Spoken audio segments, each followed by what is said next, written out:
शिवनेत्र की, और हम लोगों को कुछ नहीं हुआ। मनाते चले आ रहे, मनाते माने करने की कोशिश की कि शिवरात्रि का मतलब क्या है, वो कौन सी रात है जो शिवरात्रि कहलाएगी। जिस दिन तुम्हारा शिवनेत्र खुल जाएगा तुम्हारी भी शिवरात्रि हो जाएगी। ऐसा नहीं कि तुमको अधिकार नहीं मिला, लेकिन जब तक अधिकार दिलाने वाले, जिनको संत महापुरुष कहते वो नहीं मिलेंगे, तब तक ये अधिकार कोई नहीं। तो कुछ शब्दों में महापुरुषों ने इशारा करके कहा है। वैसे हम ऐसे ही बताते रहे, आपको कोई दिक्कत, लेकिन आप कहोगे पता नहीं अपने मन से करके बता रहे हैं। तो चलो कुछ महापुरुषों के वचनों का आधार लेकर आप तक विश्वास जमाने के लिए चलो उनकी बात बता दें कि मैं नहीं कह रहा हूं, सबने कहा। जिसने देखा उसने कहा, जिसने पाया उसने कहा। बाकी ये पढ़ने पढ़ाने वाले नहीं, करने कराने वाले। तो किसी काम को करने के पहले हमारे धार्मिक देश की एक परंपरा है, प्राचीनतम पद्धति सनातन पराविद्या है, कि हम किसी न किसी को आधार बनाते, किसी ने। सभी लोग अपने मजहब धर्म के मुताबिक अपने अपने देवी देवता इष्ट परमात्मा खुदागाड भगवान गुरु का नाम लेकर ही कोई काम शुरू करते। ये भारतीय परंपरा है, लेकिन धीरे धीरे लुप्त हो रही है, लोगों का ध्यान हट रहा है, लेकिन ये परंपरा है। और आज जो जानकार हैं बगैर किसी को स्मरण किए कोई काम नहीं करते। लेकिन अब तो समाप्त। तुम्हारे यहाँ जितने प्रधानमंत्री, राष्ट्रपति, मुख्यमंत्री हुए, किसी को मंच पर आते भगवान का नाम लेते सुना है? कोई भगवान का नाम लेता? बताइए। वो कहते हम धार्मिक हैं, कहते हम धार्मिक हैं, हम भगवान राम को मानने वाले, हम उनके सिद्धांतों पर चलने वाले, उनका नाम कोई नहीं लेता। कैसे माना जाए? ये जानकार की अज्ञानी है, ये धर्मी की अधर्मी है, ये भारत देश के हैं कि विदेश के हैं, ये सब चीजें सामने आके खड़ी हो गई। कोई भी मंच पर आता है, भगवान का नाम कोई नहीं। अब सबसे बड़ा तो यही है, जब राजा भूल गया तो प्रजा को क्या याद कराएगा? राजा स्वयं नहीं जानता कि हम इतना बड़ा काम देश सेवा का करने जा रहे हैं, चलो मालिक को याद कर लें तो कुछ सहयोग मिल जाए, कुछ सद्बुद्धि मिल जाए, कुछ सद्ज्ञान मिल जाए। उसको भी इसका ख्याल ही नहीं। इतना डूब गया है वो सब भूल गया, कोई धर्म कर्म की बात। ये चीजें तो समझनी चाहिए। कोई नहीं लेता, कोई भी नहीं लेता। जब आप दुकान खोलते हो परिवार को चलाने के लिए, बाल बच्चों की सेवा हो जाए, कमी न पड़े, तो कोई न कोई देवी देवता भगवान का नाम अवश्य लीजिए, तब दुकान को। इतना विश्वास है आप पर। लेकिन राजाओं को विश्वास नहीं है कि देश का इतना बड़ा काम चलाने के लिए, देश को सुख शांति देने के लिए, नया सुरक्षा रोजी रोटी देने के लिए कोई भगवान का नाम नहीं। मैं सबकी बात कह रहा हूं, कोई भगवान का नाम लेता ही नहीं। इनको कैसे आप कह रहे हो धार्मिक? तो धर्म से बहुत दूर है, ये मानवता इंसानियत से बहुत दूर है, ये असलियत से लाखों को दूर खड़े। इनसे ही काम होगा। इसीलिए गोस्वामी महाराज ने पहले लिखा, क्या सुराज प्रिय प्रजा दुखारी।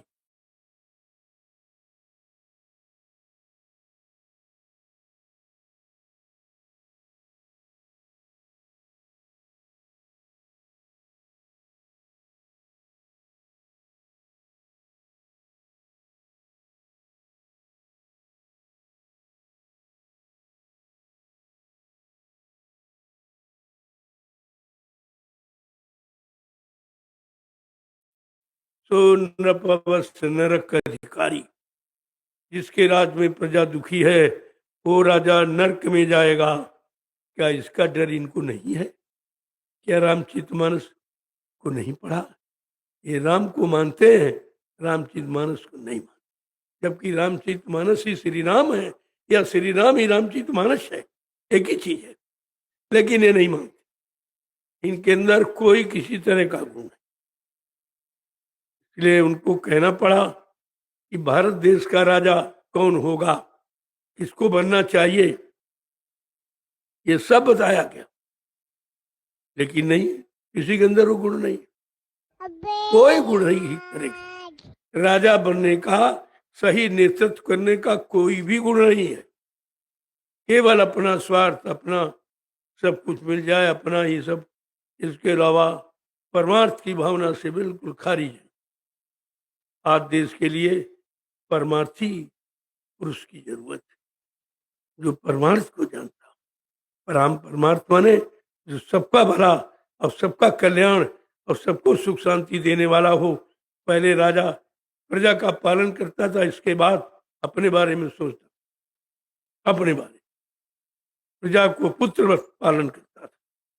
उस राजा का इतिहास में नाम, इन चोरों लफंगों का नाम थोड़ी होगा आगे आने वाले समय में, तो इनके नाम पर कोई थूकेगा नहीं। इनके जो कारनामे हैं, इसको स्वार्थ की जनता जानती है, लेकिन बेचारी कह नहीं पा रही। लेकिन इतिहास में तो ऐसा कुछ नहीं होगा, लोग इनके नाम पर थूकेंगे नहीं। इतना थूक महंगा होगा, इनके नाम पर लोग थूकेंगे कि उन्होंने कुछ किया नहीं, कुछ नहीं।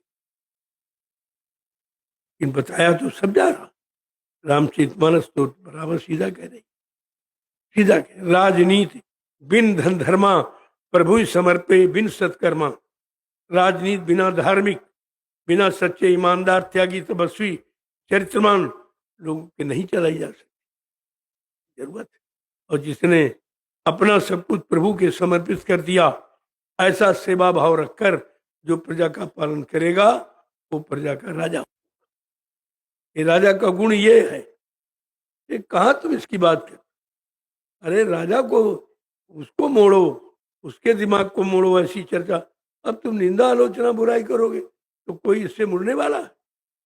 प्रेम से उसको समझाओ, उसके सामने ये रखो कि राजा का अर्थ क्या है, राजा बनने का अधिकारी कौन है। क्योंकि भारत जैसे धार्मिक देश का राजा भगवान राम और कृष्ण थे, वो भगवान ने राज किया इंसान की। अब तो इंसान भी नहीं, जिस देश का यानी राजा भगवान हो, उस देश की व्यवस्था कितनी अच्छी थी। और कहा कि राम राज बैठे त्रिलोका, हर्षित भय गए सब शोका। जैसे राम गद्दी पर बैठे, सारा दुख चला गया, सब सुखी हो गए, सब एक दूसरे से मिलजुल कर रहने लगे, एक दूसरे के काम आने लगे। ये राजा के बैठे, और जब से ये बैठे हैं तब से क्या हो रहा देख रहे हो। परेशानी, दुख, तकलीफ, महंगाई, गरीबी, बेरोजगारी, ये मार काट, ये हिंसा, इसके अलावा कुछ नहीं हो रहा। ये सब कहाँ इतिहास चला गया? ये रामकृष्ण का इतिहास कहाँ गया? केवल वोट के लेने पर तो रामकृष्ण का नाम लेते हैं, बाकी व्यवस्था में कोई नाम नहीं। तुम्हें समझना चाहिए कि हमारे धार्मिक देश का राजा कैसा होना चाहिए। ये राजा बनने के लायक है कि नहीं है? ये स्वार्थी कभी राजा नहीं देश का बना, परमार्थी जिसने अपना सब कुछ देश के लिए लुटा दिया, वो राजा यहाँ बना, उसी का इतिहास है। बाकी इन चोरों का, उठाई गिरों का, स्वार्थी लोभी लालचियों का कोई इतिहास नहीं, और न आगे बनेगा। कलयुग का इतिहास इतना विचित्र होगा, इनका लोग नाम नहीं लेंगे। अभी आप क्या समझो, कहा गया कि मैं कलयुग का इतिहास बनाने आया। ऐसा इतिहास बनाऊंगा भूखते न भविष्यते। सतयुग त्रेता द्वापर के लोग अपने अपने युग का इतिहास पढ़ना भूल जाएंगे। मैं इसी भारत भूमि पर ऐसा चमत्कार करके दिखाऊंगा जिसको हिंदुस्तान नहीं सारा विश्व नमस्कार करेगा। ये वचन अभी कहाँ ध्यान दे रही है। जिस दिन ये ध्यान देंगे उस दिन इनके दिमाग बहुत पीछे हो जाए। पश्चाताप के सिवा इनके हाथ कुछ नहीं लगेगा, और पश्चाताप से कुछ होने वाला नहीं।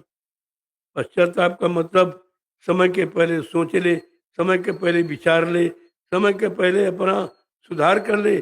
पश्चाताप तो ये कराता है, वो भी इनके पास निरंतर व्यवस्था बिगड़ती ही जा रही। बनने की कहीं बात नहीं है, बनने की कोई बात नहीं कर रहा। अपने अपने बनने की बात तो करते हैं, लेकिन भारत की जनता का इसका बनाव कौन करे? ये बेचारी कहाँ जाएगी? इतनी बड़ी आबादी ये कहाँ जाएगी? कुछ चंद लोग पहले भी लाभ उठाए और उसके बाद कुछ चंद लोग सब लाभ उठाए, आज फिर कुछ चंद लोग लाभ उठा। पहले कुछ मुसलमानों ने बरगलाया और हिंदुस्तान पर 350 वर्ष राज किया। ये कमी आपकी। आपने कभी सोचा विचारा नहीं है कि देश हमारा और हमारे देश पर हमारा ही कर्तव्य है, किसी दूसरे का नहीं। इसके बाद फिर आप लापरवाह हो गए, ध्यान अच्छी बातों पर नहीं दिया, तो मतलब यानी फिर आप गुलाम हो गए।